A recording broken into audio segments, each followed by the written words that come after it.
Gold, trusted gold buyers. మీరు తాకట్టు పెట్టిన బంగారాన్ని విడిపించి ఈ రోజు ఉన్న మార్కెట్ ధరకు కొనబడను. ఇప్పుడు వరకు జరుగుతున్న ప్రతి ఢీ షోలో రిపీటెడ్ కంటెస్టెంట్స్ కొరియోగ్రాఫర్గా డెవలప్ అయిన వాళ్ళు ఉన్నారు.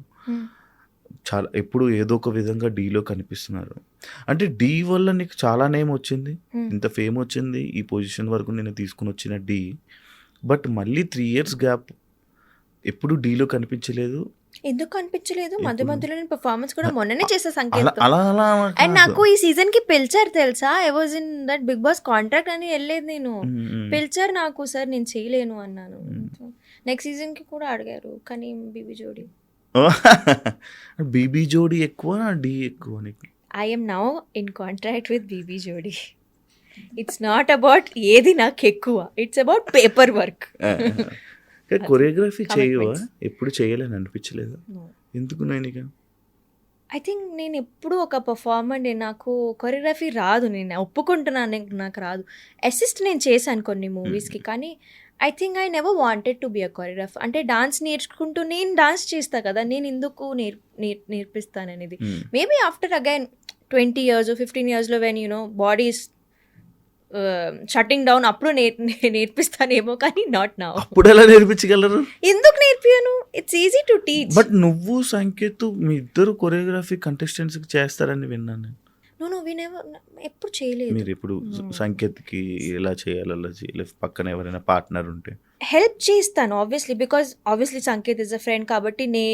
మాకు ఒక గ్రూప్ ఉంటుంది అనమాట, సంకేత్, శర్వరి, పీయూష్, గౌరవ్, మాకు అందరికీ ఒక గ్రూప్. సో ఎప్పుడైనా ఎవరైనా ఒక పెద్ద కాంపిటీషన్లో ఉన్నారంటే, ఇప్పుడు సంకేత్ డీలో ఉన్నాడు, సో పీయూష్ వచ్చేస్తున్నాడు ముంబై నుంచి, వీ ఆల్ కమ్ టుగెదర్, అందరు హెల్ప్ చేస్తాం సంకేత్కి, అలా అనమాట. So it's a group. నాకు ఎప్పుడైనా ఏదైనా పెద్ద ప్రాజెక్ట్ వచ్చింది, నాకు డాన్స్ హెల్ప్ కావాలి, so it's a team, we all help each other, అలా కోరియో చేసుకుంటాం. ఓకే. మీరు సంకేత్ హిందీలో ఒక షో చేశారు, డాన్స్ ఇండియా డి.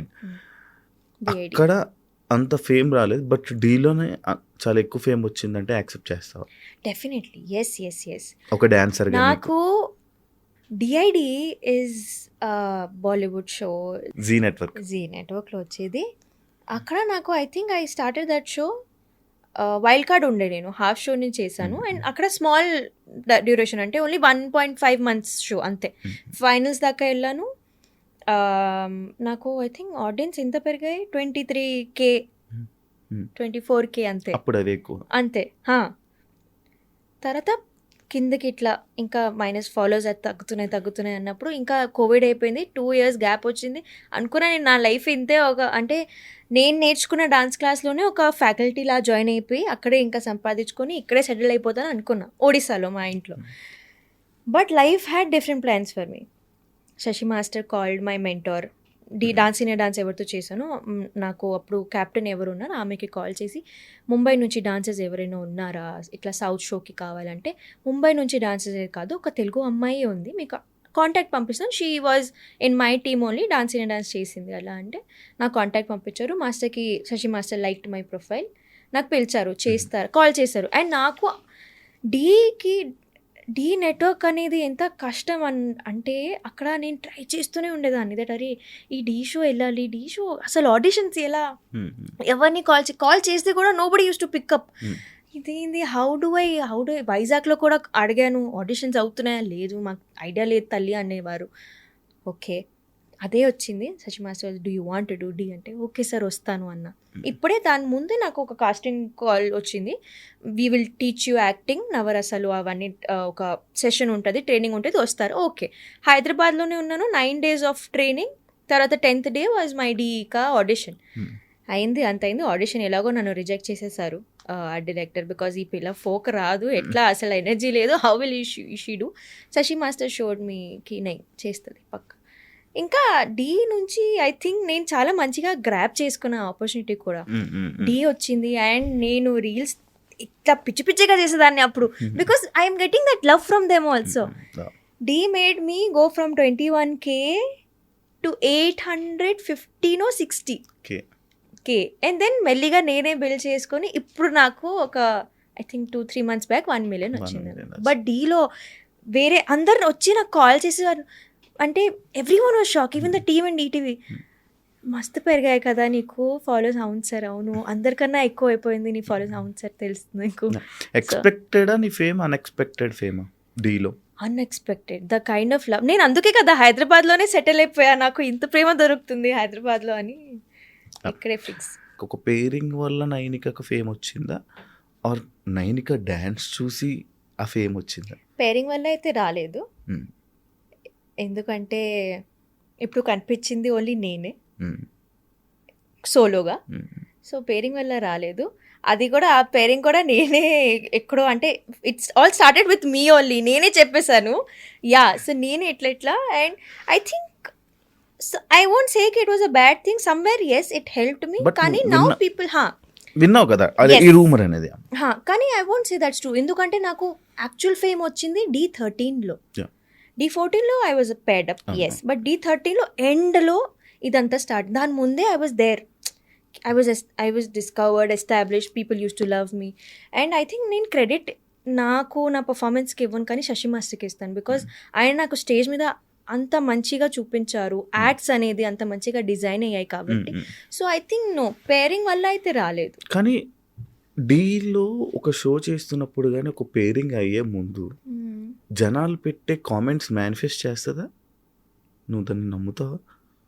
యాక్చువల్లీ అది అట్లానే మేనిఫెస్ట్ అయింది. I'm telling you, you know what happened అంటే దాని ముందు అసలు ఏం లేకుండే, ఒక నార్మల్ రీల్ ఒకటి చేసాం కలిసి, అండ్ అందరితో చేశాను to be honest. Abhi master, Prasad, Karthik, అందరితో రీల్స్ చేశాం. కానీ I don't know how somebody from the AD assistant director వచ్చి ఇట్లా అడగండి అమ్మాయి ఆన్సర్ చేసిన అన్న, నేను ఓకే చెప్పేశాను. ఇంకా నాకేంటి, I did not know that అంత అలా నచ్చుతుంది జనాలకి, బట్ యా ఇట్ క్లిక్డ్.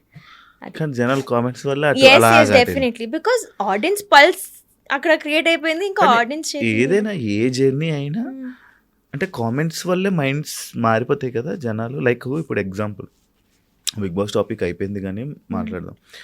ఇప్పుడు కింద కామెంట్స్లోను కానీ దేంట్లో కానీ ఎక్కువ ఏవైతే నేమ్స్ హైలైట్ అవుతాయో వీళ్ళ వల్లే రేటింగ్ పెరుగుతుంది, వీళ్ళే టాప్. యా అందరూ జనాలు కూడా వీళ్ళకే వచ్చాయి. డెఫినెట్లీ అది నీకు జరిగిందా నీ లైఫ్? అంటే ఇది కాక నాట్ దట్ పేరింగ్ సిచ్యువేషన్ కాకుండా ఇంకేదైనా సిచ్యువేషన్ నీకు? అది నాకు లేదు, ఐ వోంట్ సే నో, అలాంటి సిచ్యువేషన్ అయితే రాలేదు.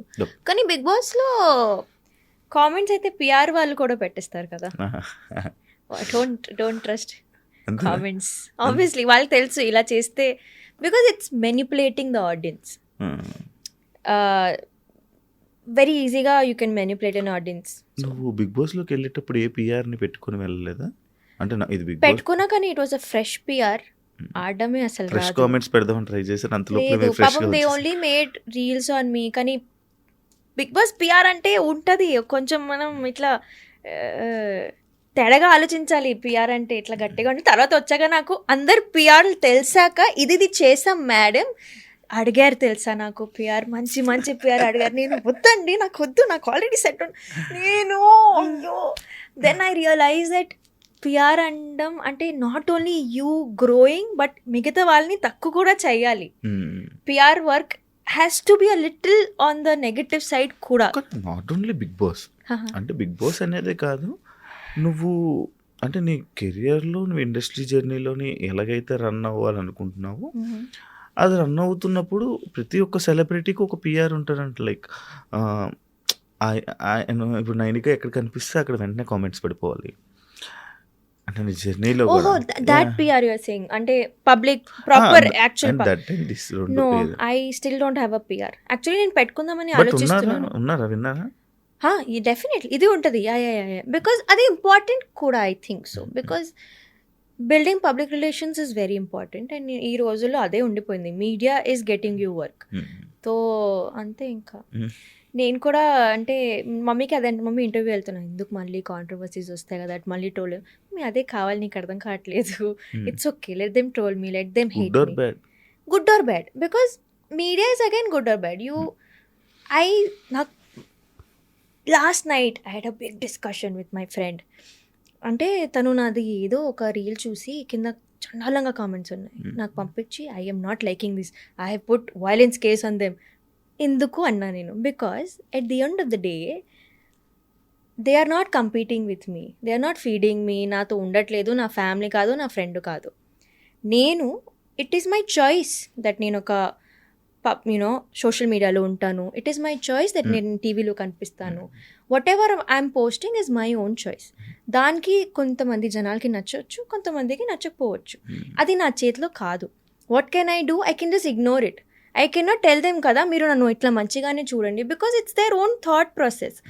Some people are grown nicely, some పీపుల్కి అట్లా బ్రాటప్ అనేది అంత మంచిగా ఉండదు, because I get love a lot. అట్లా అని 20% హేట్ కూడా ఉంటుంది. సో నేను ఒకటే చెప్తాను, please do not open any of the comments in my videos, because అది చెత్తనే ఉంటుంది. I'm telling you. But when I go out in public, జనాలు వస్తారు, చాలా ముద్దుగా మాట్లాడతారు, చాలా మంచిగా నన్ను అప్రిషియేట్ చేస్తారు. అది నాకు ఎక్కువ, చాలా ప్రేమగా మాట్లాడతారు చాలా. సో నాకు ఎప్పుడైనా, ఎప్పుడు కాదు, నాకు ఎప్పుడైనా ఆన్ ఫేస్ నాకు హేట్ రాలేదు.